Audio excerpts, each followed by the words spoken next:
Historical events. Mga kabahagi, masaklap po ang kalagayan noon ng mga alipin sa ancient Rome dahil sila po ay tinuturing na pagmamayari kung kaya't gayon na lamang kung lapastanganin.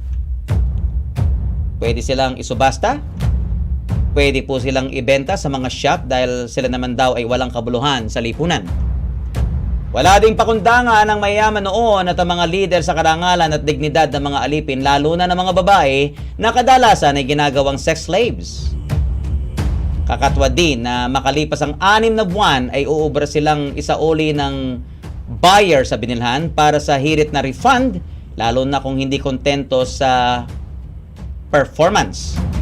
Hindi po kagaya ng mga Roman citizens, sa mga alipin ay pinapalo at sinasaktan sa kung paano gusto gawin ng amo.